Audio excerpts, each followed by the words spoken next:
Bueno, muy buenas tardes a todos. Vamos a dar apertura al encuentro Integrando Ciencia y Espiritualidad que organiza la Sociedad Argentina de Salud y Espiritualidad de la Asociación Médica Argentina. Soy la doctora Raquel Inés Bianchi, presidente de la sociedad. Son todos muy bienvenidos. La sociedad comparte este espacio este año junto al capítulo de Salud Mental y Espiritualidad de la AASM. Así que bueno, damos la bienvenida a todos los participantes. En el día de hoy tenemos el honor de poder escuchar a nuestro querido padre Juan José Milano, que también, dentro de muchas cosas, es miembro asesor de nuestra sociedad. Él nos va a hablar de Nueva Realidad, la otra lectura. Queda Bueno, todo en gracias, sus Raquel. manos. Gracias, gracias. Por Un favor. gusto de podernos ver todos, aunque sea virtualmente, ¿no? Porque tiene que ver también lo que voy a decir con esto, ¿no?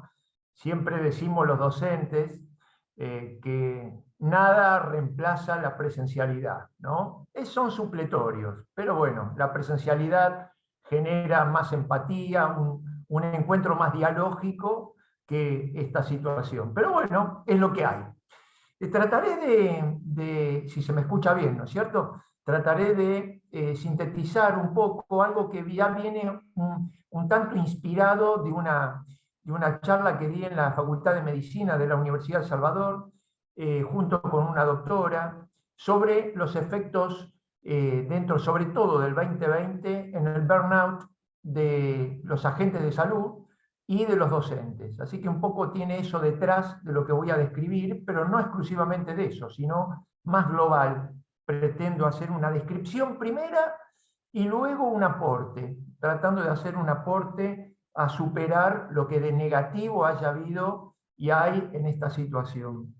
En primer lugar, yo dije un poco en el título, más que toma de conciencia de cómo adaptarse a la nueva realidad, es tomar conciencia de la nueva realidad, que es muy distinto. No es una cuestión de adaptación pasiva, sino de pensar esto nuevo que se generó. Más aún, ya se habla, incluso antes de la pandemia, pero esto lo potenció, lo aceleró, de un cambio de época. Habrán escuchado, más que época de cambios, ¿no? Un cambio de época. Y yo creo que esta situación que hemos vivido, y que aún de algún modo se sigue viviendo, yo creo que lo aceleró. Por supuesto, como siempre hay aspectos positivos y negativos, luces y sombras. Dentro de las luces, por decir así, lo positivo, y me incluyo en eso porque gente de mi edad ha tenido que ponerse al día con la cuestión técnica, se han dado grandes avances y sobre todo lo que recién estábamos hablando con Raquel y los miembros del comité, que pudieran quedar grabadas muchas exposiciones de nuestros docentes, de nuestros trabajadores de la salud, que antes quizás no, se perdían simplemente en el aire las palabras, ahora quedan grabadas. Yo creo que es un avance muy grande que no nos damos cuenta, pero podemos contar en YouTube con muchos aportes y conferencias que uno se nutre habitualmente buscándolas simplemente, ¿no? Así que en ese sentido salvó, diríamos, una situación que hubiera sido directamente de ruptura general. La técnica nos acercó, entre comillas, a aquellos que podíamos haber quedado absolutamente aislados. De hecho, en la universidad pudimos dar clases, no es lo mismo, repito, vamos a ver cómo acrecentó el desgaste profesional.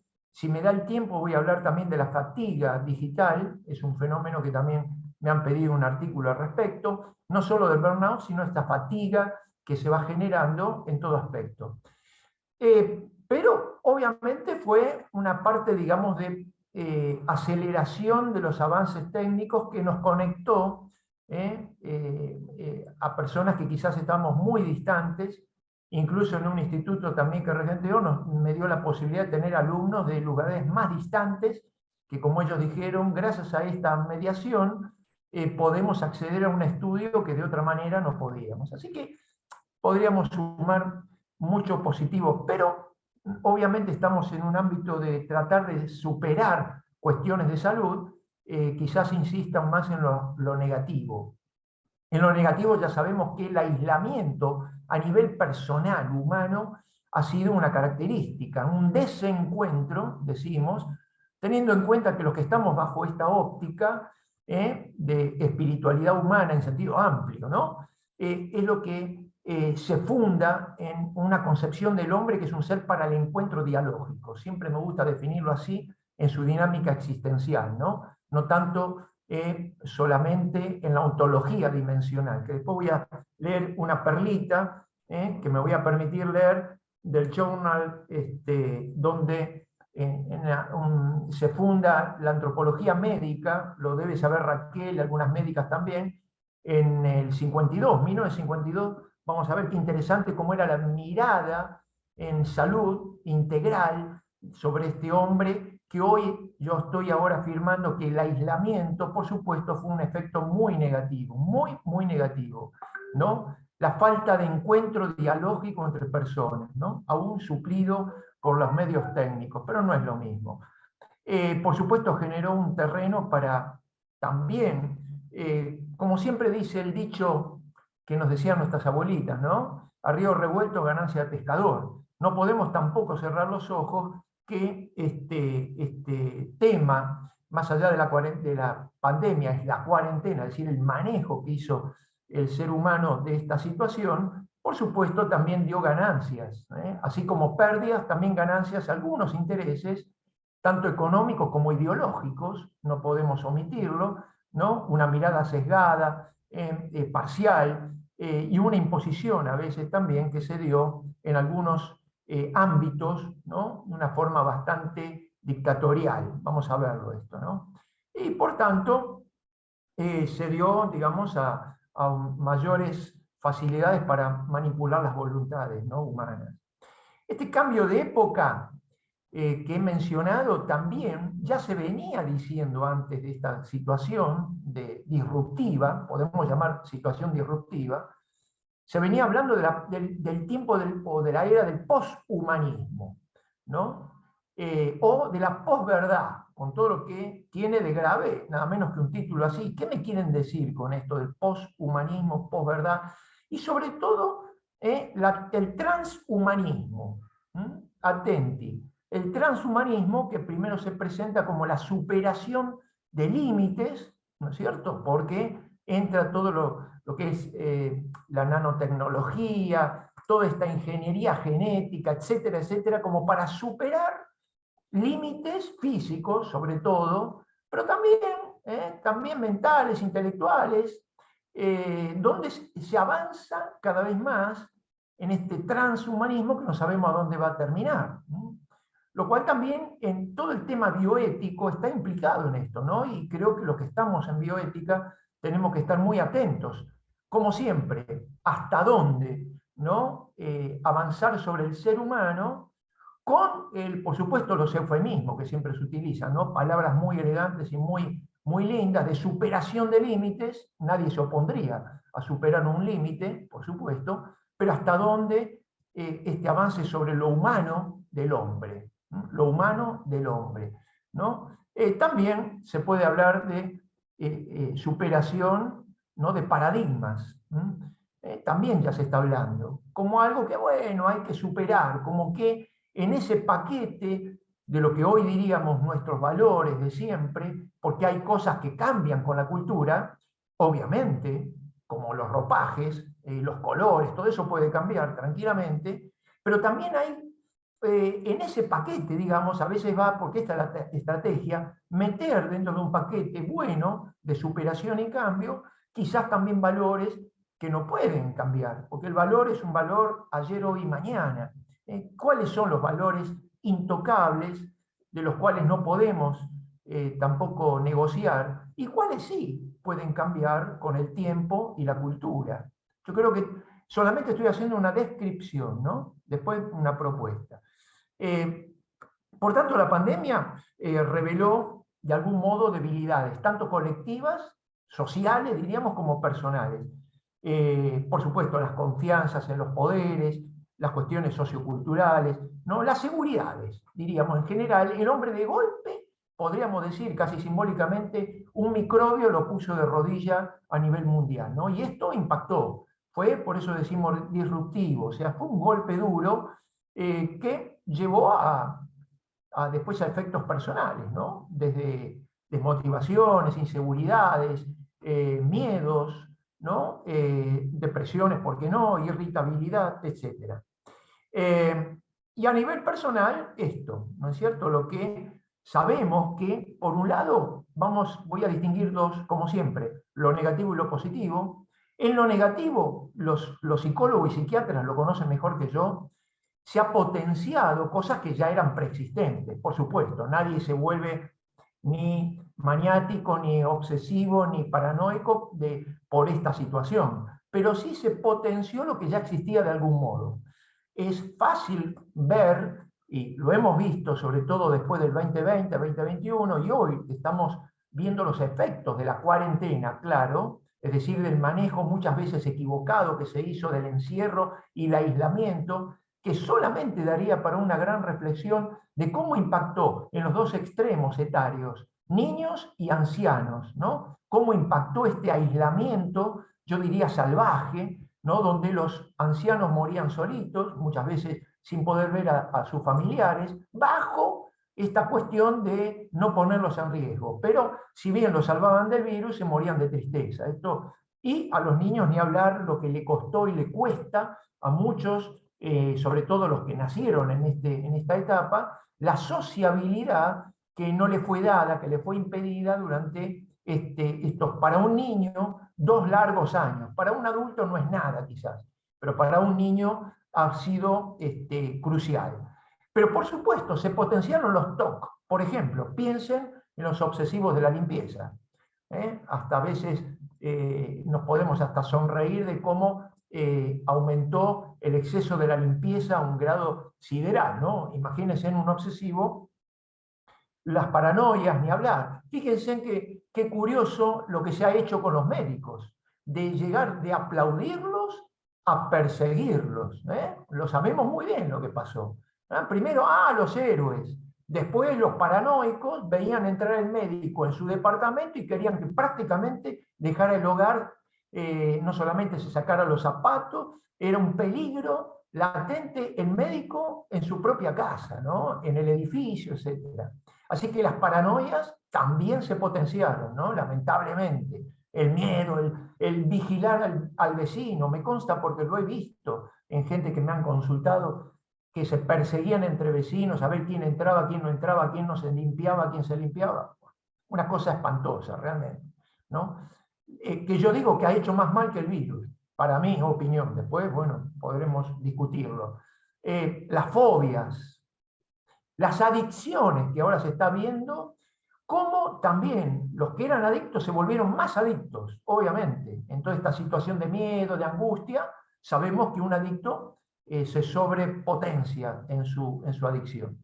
A mí me tocó trabajar, como trabajo en oncología, los que me conocen, lo que ha significado que pacientes oncológicos no se vinieran a atender y que, por supuesto, avanzara también la enfermedad, o porque no iba por miedo, por temor propio, personal, o porque no eran atendidos en un comienzo, gracias a Dios después se fue corrigiendo, no eran atendidos como era debido, ¿no? Porque enormes salas estaban solo dedicadas al COVID, los médicos dedicados al COVID, y como si las demás patologías no existieran, ¿no? Como si se hubiera detenido el mundo de las enfermedades, ¿no? Por el COVID. Yo creo que ahí hubo muchas cosas que ahora comienzan a salir a flote y a la luz, y absolutamente criticables, ¿no? Así que bueno, esto es lo negativo. Lo positivo, vamos a lo positivo. Yo creo que, sobre todo nosotros que nos movemos en una mirada más integral del ser humano, no solamente una cuestión material, sino humana, espiritual, hemos visto la gran diferencia de aquellos que tenían una contextura espiritual, como yo le llamo, de aquellos que no. La posibilidad de replanteos en la vida ha servido a nivel personal, incluso familiar.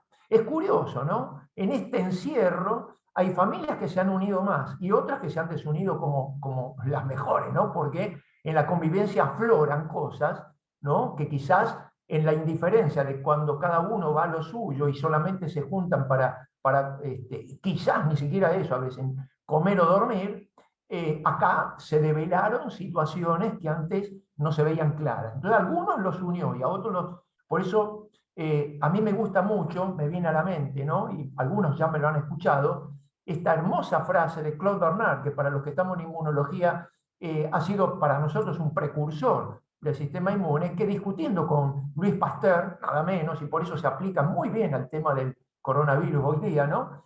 Obviamente uno acentuando el virus y otro, como Claude Bernard, diciendo en la refriega de la discusión, el virus no es nada, el terreno es todo, ¿no? Discutieron mucho hasta que Pasteur se dice, ya en su lecho de muerte, dijo, Bernard tenía razón.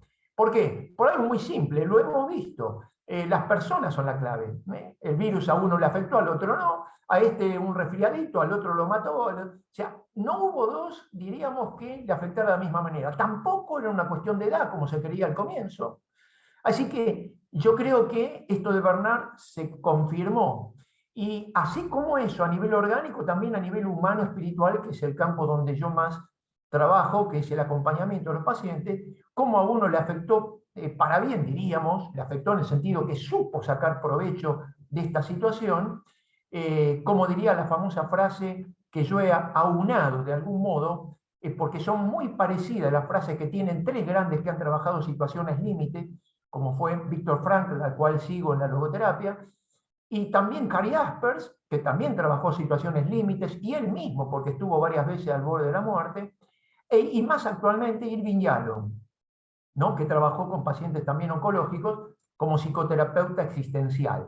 Y los tres yo suelo unar una frase que es, toda situación límite puede ser, condicional, los otolinio, puede ser una ocasión para el despertar de la conciencia. Es decir, cuando uno camina rutinariamente, por ahí hasta se distrae y se adormece, ¿no? Y sobre todo en esta sociedad que nos vende de todo, económicamente, ideológicamente, soporíferos, quizás un golpe, un cachetazo, como yo lo he visto incluso en mis pacientes, lamentablemente, ¿no?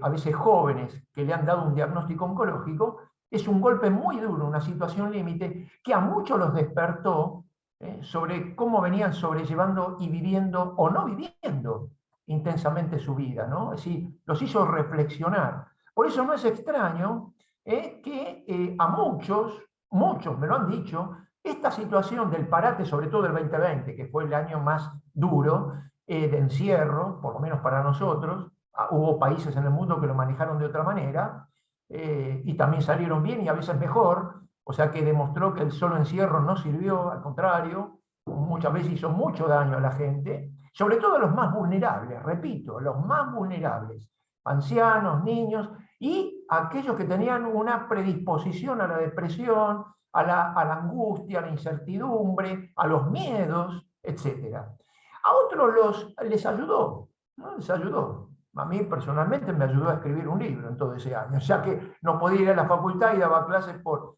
internet, tuve más tiempo y me dediqué a escribir. O sea, para mí fue fantástico, pero a otros fue trágico. Entonces, vuelvo a lo de Claude Bernard, es la persona la clave, ¿no? Pero bueno, esta posibilidad de replantearse la vida, yo creo que ha sido muy interesante. Recomiendo, yo he estado en varias reuniones con el doctor Mario Bruno, que quiero mucho, saben que es el presidente de la Sociedad de Periodismo Médico, además fue varias veces presidente de la Sociedad de Cancerología desde ya, ahí lo he conocido en los congresos de cancerología. Pero fíjense en que en el periodismo médico, los egresados médicos que se recibieron como comunicadores, que es tan interesante, ¿no? Ese ámbito de la comunicación para la salud, me parece fascinante, han hecho un video, como siempre, como hacemos en la universidad, un TIF, un trabajo de integración final, muy sencillo, no llega a ser por supuesto una tesis. Hicieron un video que está en YouTube, lo recomiendo, del 8 del 8 del 21, 8 del 8 del 21, que es más o menos así el título, me lo anoté,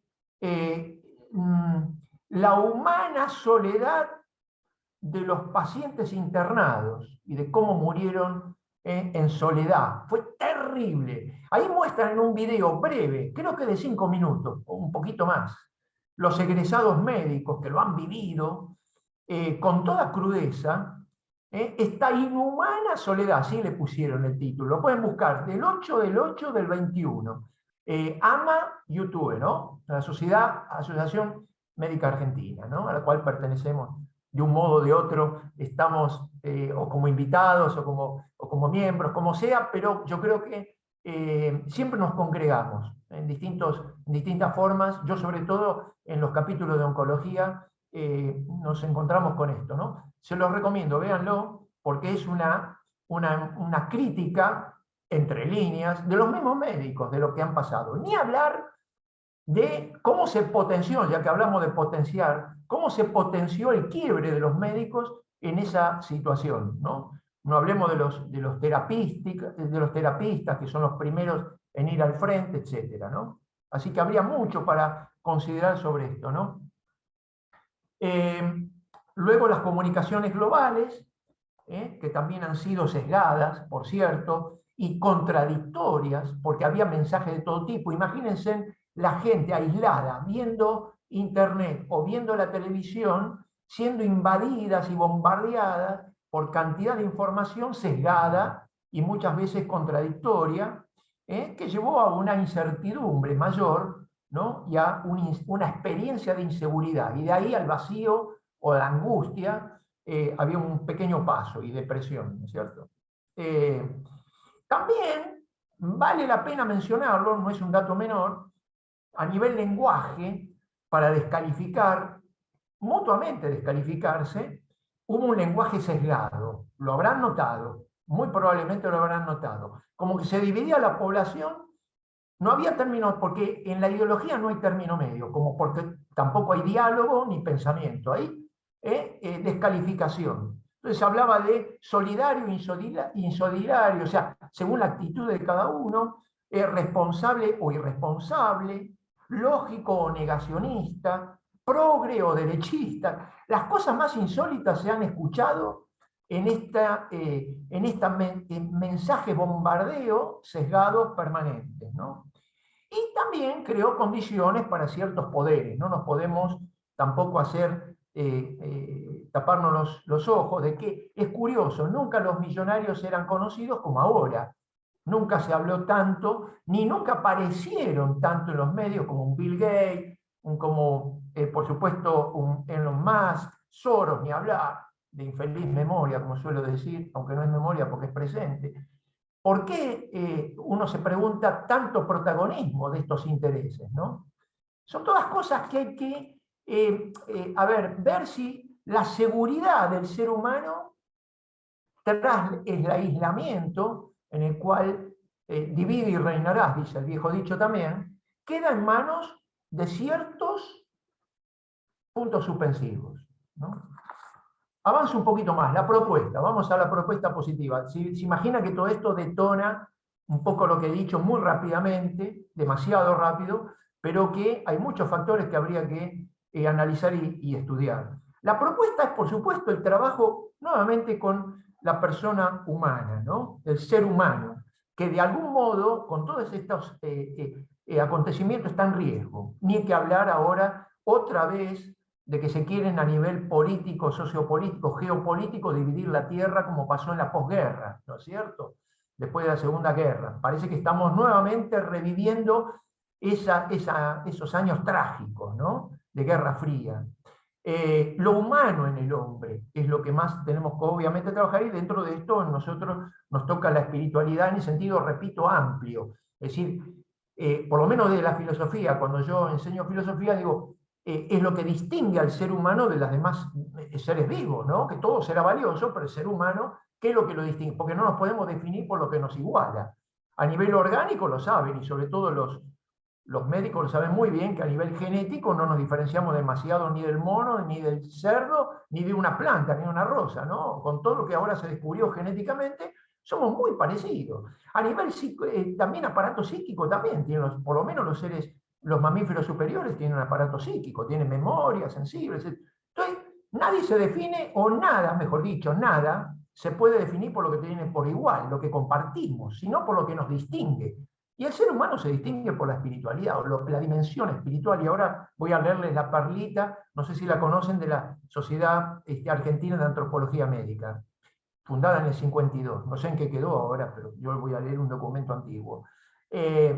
Por lo que nos distinguimos, esta dimensión espiritual, y por tanto la espiritualidad sería el despliegue de esta dimensión nuestra, que sería el modo peculiar que tiene todo ser humano de encontrarse con la realidad a través de los valores, de los ideales, de un tú, como dicen Martin Buber y Manuel Levinas, también habrán leído algo, que él habla del tú, el sí mismo, el encontrarse consigo mismo, la conciencia, que eso es propio del ser humano nada más, no tiene conciencia la negra. La conciencia, por tanto, somos libres y responsables ante los acontecimientos. ¿Cómo nos encontramos con nosotros mismos? Tener autoconciencia, encontrarme con un tú con minúscula, decía Martin Buber, y un tú con mayúscula, lo trascendente, como dice Raquel, cuando apelamos a lo trascendente, cada uno en su formulación de lo trascendente de sí, que en definitiva es la dimensión humana, que es existencial. Cuando decimos, me permito hacer un paréntesis, ¿no? En filosofía, por lo menos, en filosofía, hablamos de existencialidad como la dimensión espiritual, que es sinónimo. Si no queremos decir espiritual, decimos existencial, porque existere significa sistere, ser, ex, fuera. Es decir, solo el ser humano sale de sí para ir al encuentro del otro. Y esta dimensión es espiritual existencial. Por tanto, son sinónimos, ¿no? Esto es lo que tenemos que trabajar contra que esto puede potenciar lo que hemos vivido y seguimos viviendo, o el individualismo más crudo, el yo, me defiendo, ¿no? ¿Qué es lo que pasó? Sobre todo con todo esto que se potenció, como digo, y las paranoias no voy a hablar, yo y yo, el individualismo en contra del bien común, nadie piensa en el bien común, o la masa, ¿no? Masificar al ser humano, dejar de ser persona, que es libre y responsable para ser simplemente responder a poderes, sea ideológicos o económicos, X, ¿no? Y por tanto tenemos que potenciar en este aspecto contra el hombre masa la libertad y la responsabilidad en el bien común. Hubo un sujeto paradigmático en esto, quizás lo hayan leído, Emmanuel Mounier. Mounier justamente no es casual, en la posguerra de la década del 60, él vio los dos grandes peligros de aquel tiempo, que ahora se reciclaron bajo otra forma, por un lado el capitalismo salvaje y por otro lado el comunismo dictatorial. Entonces él proponía trabajar, por eso es el mentor del personalismo, ¿no? Es decir, la filosofía personalista nace con Emmanuel Mounier, donde enfatiza el ser humano como persona y a la vez bien común. No hay bien común o sociedad humana sin persona, y no hay persona sin bien común. Así que serían los aspectos, me parece que tienen una gran actualidad ahora, cuando ya parece que volvemos para atrás en muchos aspectos. Si bien técnicamente avanzamos, a nivel humano, no estoy desquiciado si digo que hemos retrocedido. Creo que se está viendo esto. Recursos de afrontamiento, por último, muy bien, creo, ¿no? Si no, me cortan y después entramos en diálogo, me parece más interesante, ¿no, Raquel? Recursos de afrontamiento, diríamos dos frentes. El frente, obviamente, por la salud y la educación, que no en vano y no por casualidad fueron justamente lo que, por eso dije, me inspiré un poco en la charla que di sobre otro tema, pero que está ligado a sobre el burnout o el quiebre profesional que han sufrido los médicos como nunca antes, en este tiempo, ¿no?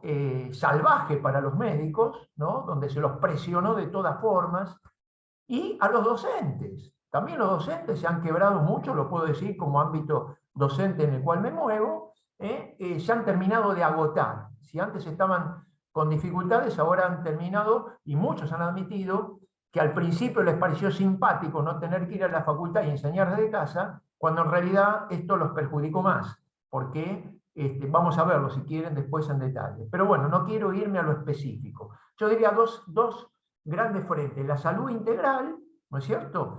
Donde acá les quiero leer como testimonio, ¿no?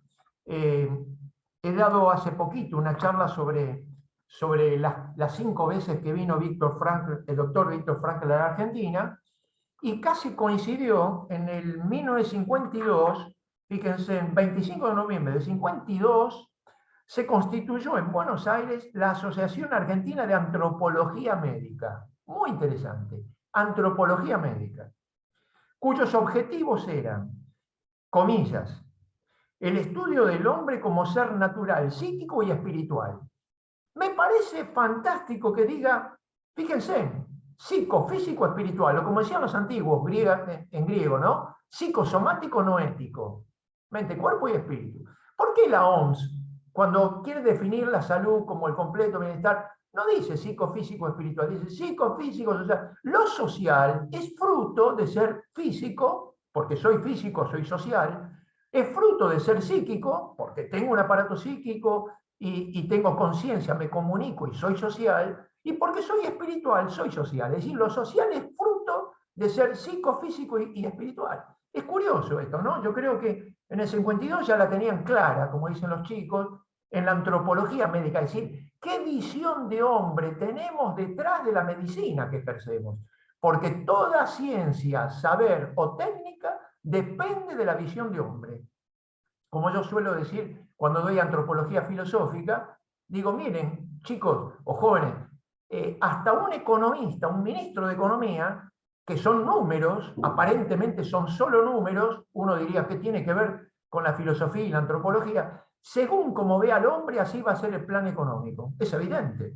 Si yo veo al hombre solo como productor y consumidor, voy a hacer el plan económico de una manera, que cierren los números aún en contra del hombre, no importa. Y si lo veo como decía Mounier, personalistamente, con dignidad del ser humano, destinado a realizarse como persona humana en familia, etcétera, etcétera, etcétera, voy a hacer el plan económico de otro. Ni hablar un médico, un psicólogo. Si yo veo a la persona reducida nada más que a un organismo biológico con un epifenómeno psíquico, ni siquiera, entonces yo voy a hacer la psicoterapia de una manera. Si yo lo veo como integrado en un todo, obviamente, una unión sustancial, pero con 3 dimensiones, voy a hacer una psicoterapia absolutamente diferente.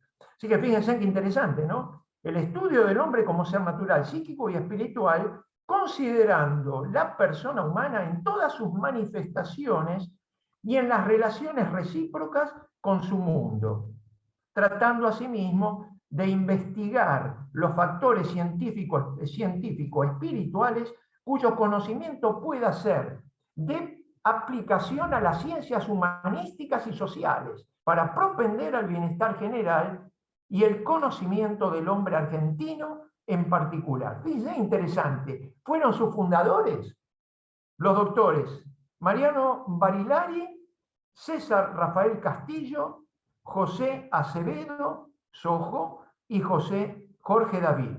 Interesante, 1952. Esto lo saqué del Journal del Instituto Viktor Frankl de Viena, que elaboró esta revista, se tradujo al año siguiente, cuando vino por primera vez Frankl en 1954, es decir, 2 años después de la fundación de Antropología Médica, y salió en La Razón por esta visita de Frankl. Dice así, fíjense en el artículo de La Razón del año 1954, 21 de octubre. Las cuestiones y problemas filosóficos son traídos a los consultorios médicos no por los terapeutas, sino por los pacientes. Los doctores tienen que reaccionar ante ellos. Pueden elegir confirmarlos a un tratamiento puramente físico o psicológico, pero también pueden tener en cuenta lo específicamente humano, la dimensión espiritual. La preocupación de una persona por el sentido de su vida no es una enfermedad. Obviamente sabemos a quién alude, ¿no? Esta irónica observancia, ¿no? Aun cuando una crisis espiritual pueda parecerse a una neurosis. Por el contrario, la voluntad de sentido representa uno de los grandes agentes terapéuticos más importantes, y es tarea de la psicoterapia sacarla a la luz, apelar a ella, citando, por ejemplo, las palabras de Viktor Frankl. Lo importante no es lo que nosotros esperamos de la vida, sino lo que la vida espera de nosotros. Esto lo escribió el doctor Jerónimo Acevedo en ese año 54, ¿no? Con motivo de la visita. Pero digo, qué interesante, lo traje como curiosidad, la visión de esta entidad de antropología médica fundada por médicos, y que con el tiempo nuevamente se fue olvidando, lamentablemente, ¿no? Por una visión más solo biologicista, organicista, ¿no?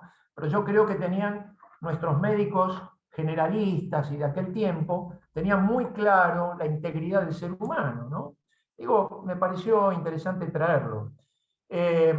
Por tanto, la dinámica espiritual, no solamente la ontología dimensional del ser humano, sino la dinámica que va a implicar esta dimensión de diálogos que fue afectada por la cuarentena. Diálogos, lo saben muy bien, que todo lo que empieza con dia significa a través de, diagnóstico, diagnosis, conocimiento a través de.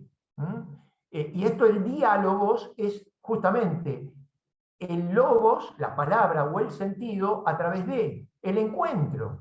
Cuando nos encontramos, y sobre todo presencialmente, con un grado de empatía y de escucha activa, que a veces no se hace tampoco. Hoy día es tanta la premura, la presión que tiene el médico de atender en 10-15 minutos, según le dan el parámetro de este sistema de salud, a veces poco saludable, donde el anamnesis es, bueno, así, al toque, y solamente es reemplazado por un análisis clínico sin haber ni siquiera a veces escuchado suficientemente al paciente, ¿no? Esto lo padece el médico, no es que él lo genera, lo padece porque el sistema es así, ¿no? Y yo creo que este diálogo muchas veces está faltando, evidentemente, ¿no?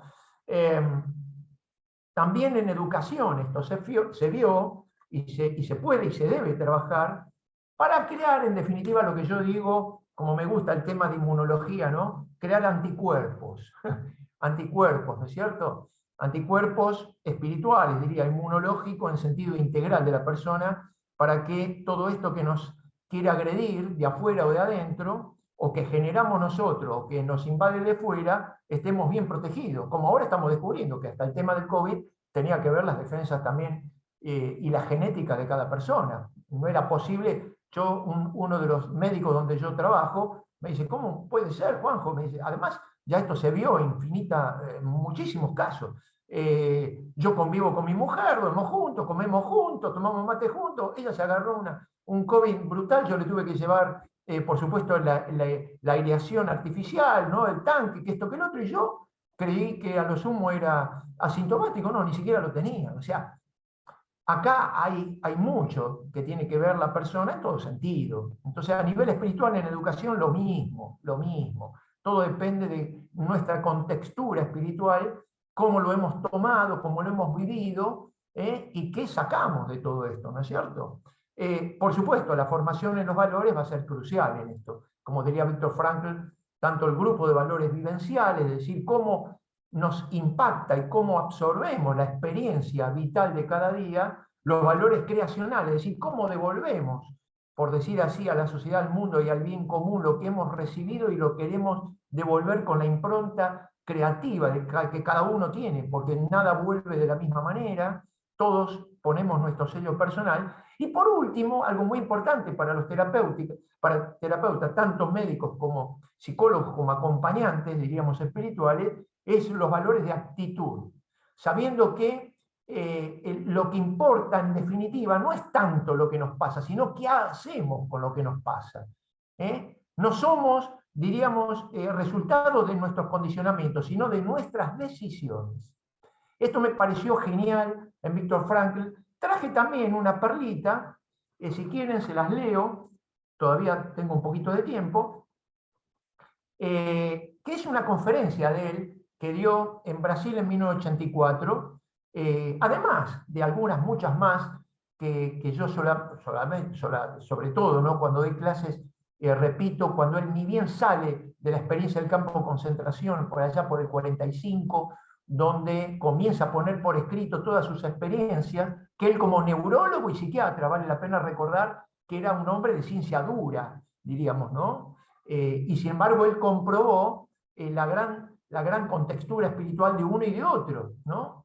A partir de esa experiencia, donde él primero también decae, casi se deprime. Ahí, por supuesto, sabemos, en el campo son ejecutados su esposa embarazada, sus padres, ¿no? Una situación terrible, y a él lo mantuvo, él dice, me mantiene el amor de mi mujer, me mantiene, digamos, vivo este valor.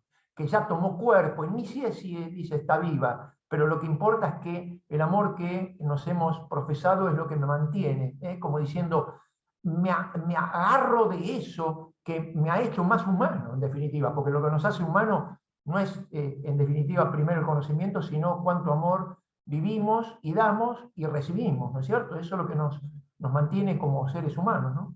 Fíjense lo que dicen en esta conferencia, un fragmentito les digo. Freud una vez dijo, no olvidemos que él se carteaba con Freud de los 16 años, antes de empezar, era algo notable, ya a los 19 escribía para una revista, fue un hombre realmente único, Frankl. Freud una vez dijo, vamos a intentar exponer el número de personas más diferentes entre sí, igualmente sufriendo de hambre. Con el aumento de esta imperiosa necesidad, todas las diferencias individuales van a desaparecer. Se borran y en este punto aparecerán una expresión uniforme de esa urgencia, de esa imperiosa necesidad no satisfecha. Sabemos, ¿no?, que él mira las necesidades básicas, diríamos, ¿no? Hasta ahí iba la cita de él, ¿no? Ahora, dice Frankl, pero gracias a Dios, Sigmund Freud no tuvo que pasar por la experiencia de estar en un campo de concentración. Sus pacientes estaban acostados sobre divanes confortables, en el estilo victoriano de la época. No estaban acostados en los campos de Auschwitz ni Dachau. Allá ninguna de esas características individuales se borraba. Ninguna característica individual se borraba. Las personas hasta se tornaban aún más diferentes. Ellos se desenmascaraban, ambos, los cerdos y los santos. Hasta hace pocos años yo evitaba usar la palabra santos, pero desde que el padre Maximiliano Kolbe fue canonizado por haber sacrificado su vida en favor de otro, pienso que puedo sentirme libre para usar este término de santos. Pero aún así, no hay necesidad de hablar de santos. Basta solo hablar de personas decentes. ¿Qué quería decir?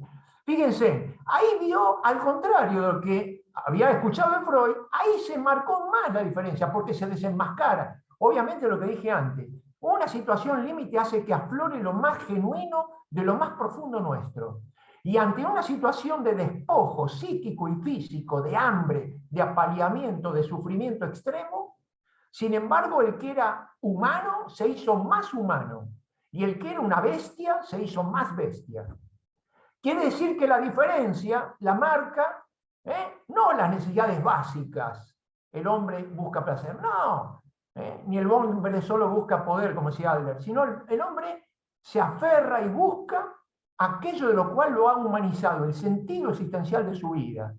Si su sentido era un gran ideal, un valor, un amor, o lo que fuera, una creencia religiosa, no importa. Aquello que lo hace humano es lo que marca la gran diferencia. Por tanto, Frankl está hablando y apuntando, por ejemplo, ahora me viene a la mente su definición de salud, cierto grado de tensión entre lo que se es y lo que aún no se ha llegado a ser. Fíjense que así empieza una larga definición, entre lo que se es y lo que no se ha llegado a hacer. Es decir, está hablando de la salud sobre todo a nivel humano. No está hablando solo de la salud a nivel orgánico, como el equilibrio homeostático, sino al revés. La tensión. Cuando yo estoy tensionado por algo que me motiva, me está dando salud humana, al menos humana. Aunque a lo mejor mi cuerpo está con algunas patologías, ¿no? Evidente, puede estar en silla de rueda, pero una motivación me marca el horizonte y me está dando de algún modo un potencial humano espiritual que hace que siga adelante, que viva por algo y para algo. Esto es muy interesante. Así que digo, también quise traerles esa perlita cuando se habla de situaciones límite. Obviamente no voy a comparar la situación pandémica y de cuarentena con un campo de concentración, pero sigue siendo una situación disruptiva, una situación crística, crisis, que también en griego crino, no hay que olvidar las palabras. A mí yo siempre lo digo como anécdota cuando estudiaba filosofía, si hay algo que me hacía sufrir el latín y el griego, y sin embargo después lo agradecí porque me daba la raíz y me explicaba de dónde venía. y que crisis no es algo negativo, ya ustedes lo saben, son profesionales, sino que ante una novedad es la gran oportunidad de discernir y elegir. Una crisis es la que me hace crecer, por eso hay crisis evolutivas, crisis existenciales, y en todo caso, mi libertad y mi responsabilidad de respuesta, como se dije antes, no es lo que pasa, la situación límite, la situación crítica, sino que me impulsa, por eso el psicoterapeuta tiene que apelar, dice Frankl, a que descubra qué sentido tiene esto que está experimentando y salir crecido de ella. Cuando hablamos ahora tanto de resiliencia, yo siempre digo, son todos los factores que uno cuenta o no, como justamente mecanismos para salir, no solamente superar una dificultad, sino salir crecido de ella. Pero suelo decir que la chispa que pone en movimiento ese mecanismo es una chispa humana, espiritual. Si tengo un motivo profundo, un ideal, entonces sí, la capacidad resiliente se comienza, porque puedo ser muy capaz psíquica y físicamente, pero si no tengo un porqué y un para qué, quizás me detengo y comienzo a caer en una profunda depresión, como de hecho se ha dado en gente que uno creía muy capaz, sí, muy capaz, pero el tema era las motivaciones para hacer, ¿no es cierto? Para hacer. Yo creo que, bueno, habría mucho más, no sé, uno que trabaja les recomiendo, si les interesa en psicoterapia algo mucho más actualizado que Frankl, es el presidente de la Sociedad Logoterapéutica, Alfred Lengle.